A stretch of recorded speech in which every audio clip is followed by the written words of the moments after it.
Hello everyone, అందరూ ఎలా ఉన్నారు? ఈరోజు నేను ఊరికెళ్తున్నాను అనమాట. చాలా లాంగ్ డ్రైవ్ ఒక్కరిదాన్ని సింగిల్‌గా ఫస్ట్ టైం అనమాట.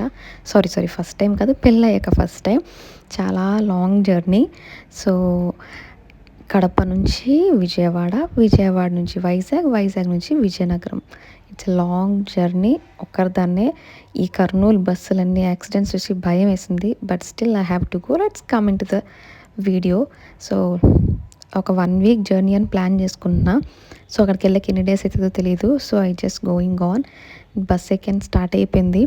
బస్సులో వెళ్ళినంత సేపు నాకు ఎక్కడి కర్నూలు బస్సులో అవుతదా అని ఆ భయం, ఆ టెన్షన్‌తోనే ఉన్నా. నైట్ అంతా పడుకోకుండా మేల్కొనున్నా. విండోస్ చెక్ చేసా, ఒకవేళ ఏదైనా జరిగితే దూకేయడానికి బావుంటదని.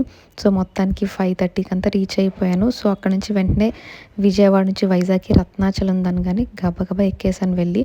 సో, హాఫ్‌గా చక్కగా మంచి బ్రేక్‌ఫాస్ట్ చేసి కాసేపు ప్రైజెస్ చేసుకున్నా. కాసేపు ప్రైజెస్ చేసుకొని పడుకుని, ఎందుకంటే నైట్ అంతా పడుకోలేదు కదా! ఇంకా హమ్మయ్య అని ట్రైలో కాస్త రిలాక్సేషన్ అయ్యాను. అసలు చాలా అంటే చాలా టెన్షన్ అనమాట. చెల్లి డెలివరీకి వెళ్తున్నాను. సో, అది ఎలా ఉంటది, ఏంటి అనేది చాలా ఎక్సైటింగ్‌తో వెళ్తున్నాను. ఫైనల్‌గా ఆఫ్టర్‌నూన్‌కి వైజాగ్ రీచ్ అయ్యాను. సో, వైజాగ్ నుంచి విజయనగరంకి ఒక క్యాబ్ మాట్లాడుకొని సో, స్టార్ట్ అయిపోయాననమాట.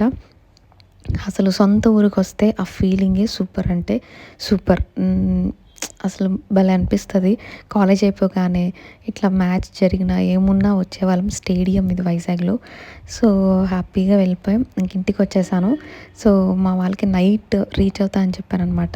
సో, సడన్‌గా రీచ్ అయ్యాను. వాళ్ళ ఎక్సైట్‌మెంట్ ఎలా ఉంటదో చూడాలి.